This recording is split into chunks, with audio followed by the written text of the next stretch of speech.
Using Reza Aslan's book, No God But God, as our guide, let's attempt to place ourselves in 6th century Arabia. With the arrival of the pilgrimage season, Mecca is transforming from a bustling desert metropolis into a city bursting at its seams with pilgrims and caravans and merchants. All caravans wishing to enter are stopped outside to be taxed. You are coming primarily as a pilgrim, for Mecca is deep in an out-of-the-way barren valley. But while you are here, you might as well do some business. An official looks and inspects your load of textiles, oil, and dates that are atop your camels, making sure there are no weapons, for this is a holy city. No fighting is allowed. He names the price, and you pay the tax, and are now free to travel into the city. You go towards the Kaaba, which contains many venerated idols and objects. It is a universal shrine for pagans and monotheists alike. That black stone of the Kaaba is the only stone in all of Mecca. Homes are made of mud and straw. The first houses you encounter, the straw is exposed and crumbling, waiting for a flood to wash it away. It looks like what we now might call a shanty town.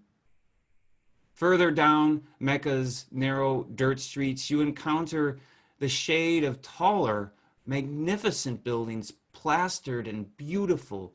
The midday sun makes them too hot to touch. In the bustling streets of the market, you smell the smoke of roasting meats. As you push ahead to the Kaaba, you ritually cleanse at the well of Zamzam, where Muhammad's grandfather works. Then you circle the Kaaba, and with thousands of others, are engulfed in the mystery of the holy. You see a man in a spotless white tunic. Not a priest, he is a member of the wealthy, powerful tribe. The Quraysh are known as the wardens of the sanctuary. Whoever controls the Kaaba controls Mecca. They dominate all aspects of life here. Generations ago, they collected venerated idols and brought them into one central location. Whatever god you worship, you have to come to Mecca and pay the tax. Political, economic, and religious power all in one. The Quraysh are making a fortune. Ever since they rose to power, the old ethics disappeared. Before, a tribe was only as strong as its weakest members. Now, with wealth concentrated in a few families, the poor grow in numbers.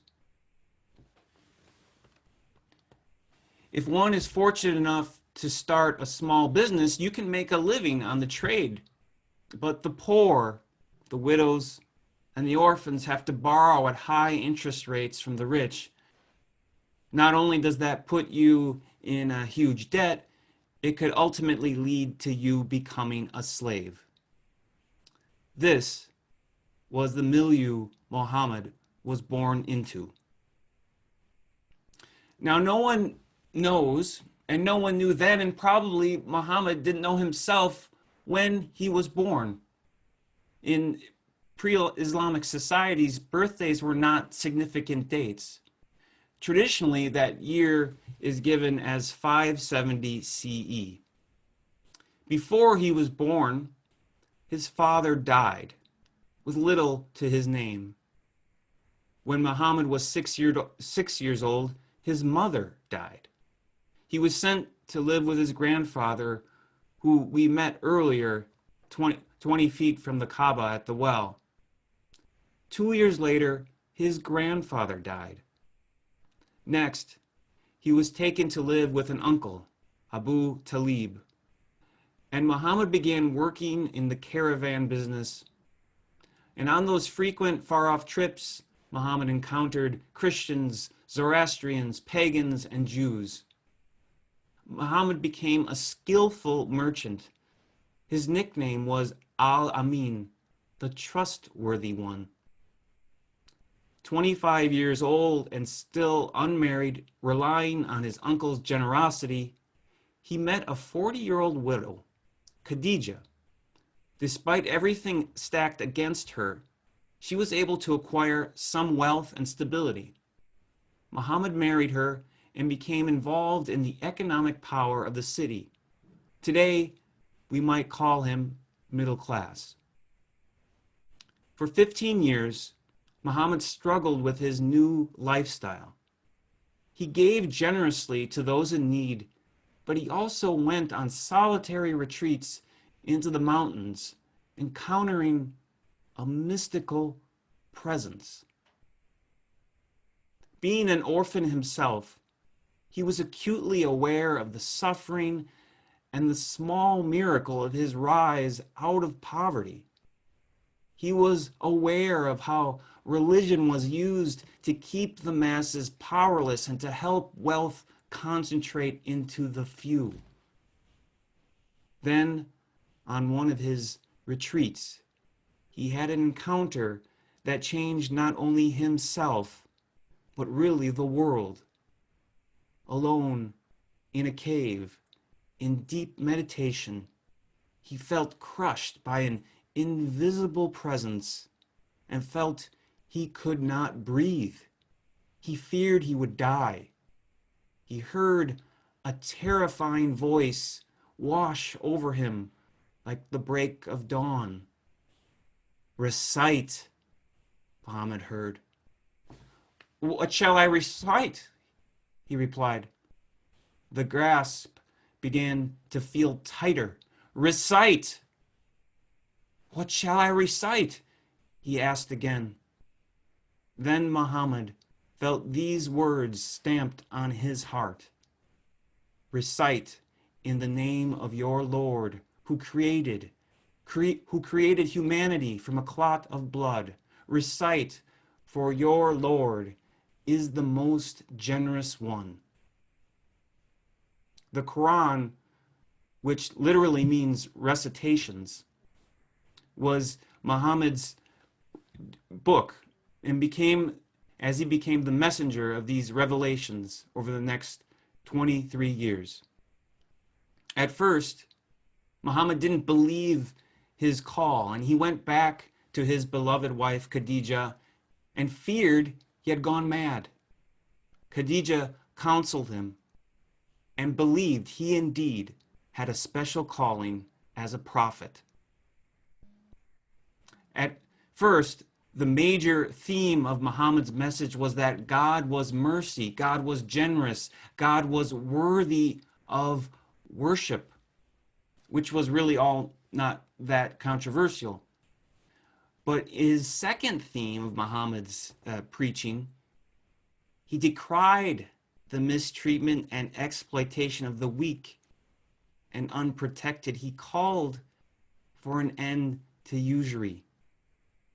It should be the duty of the rich to care for the poor, he preached. He spoke of the rights of orphans and widows. He demanded economic justice.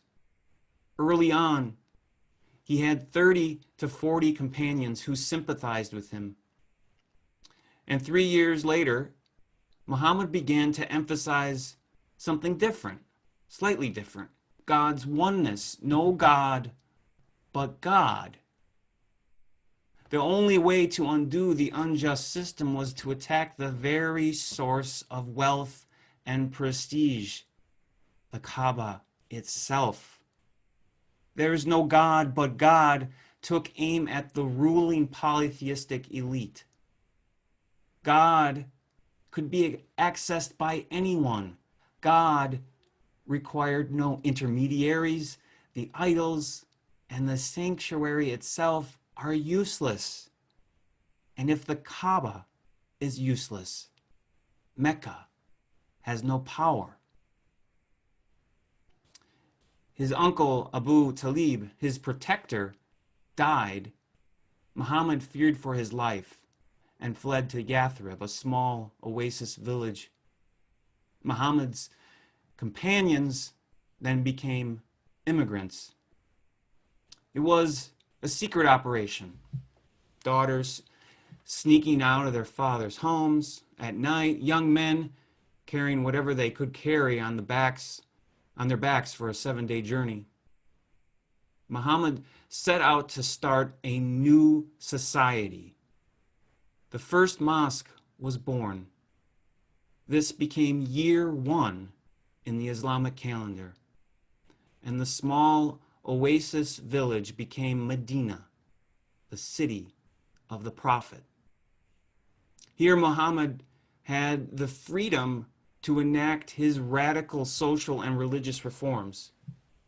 He creates new laws that aim for equal rights despite your social status. He outlaws usury. The markets become tax-free. He also mandates, as part of your religious duty, to pay a percentage of your wealth to the poor. This act becomes the third pillar of Islam.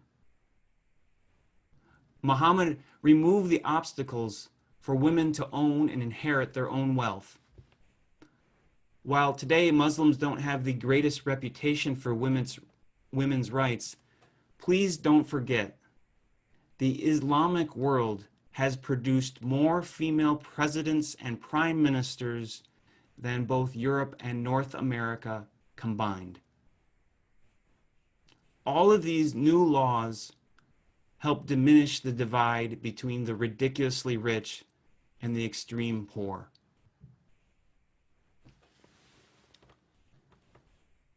In order to change society, Muhammad changed religion as we know it. 6th century Arabia is altogether different from our current world in many, many ways. Or maybe it's not so different. Wealth is currently being concentrated in the few. Women are still not treated equally. And it still matters what family you are born into and how much wealth you inherit. And since COVID, it has been more of the same. Those most affected by COVID are low-wage workers who can't work from home. Black Americans are dying at 3 times the rate as white Americans. Underfunded schools and underfunded hospitals.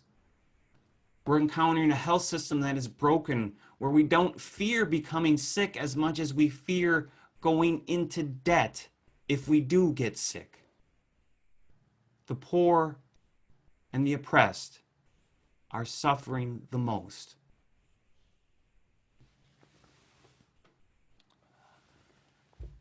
In the 1980s, I saw the underbelly of society myself.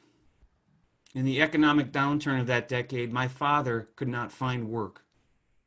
I remember vividly waiting in line for government cheese and other handouts.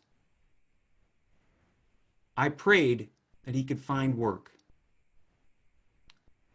I know not all of us are comfortable middle-class folk, but for those of you who, like me, have a stable income, housing, food, can easily work from home, and has good health insurance, I think we need to struggle a bit like Muhammad did. We need to go to the inner caverns of our own souls and meditate with the God of justice, the God of love, and the God of generosity, and ask ourselves, what are we being called to do? What kind of system produces such inequity that we benefit from? How can we as a religious people disrupt the status quo? How can we, as a religious community, build the land we dream of? This is not just the struggle of Muhammad 1400 years ago. It is our struggle and our call and our revelation, the eternal call of justice. Amen, and blessed be.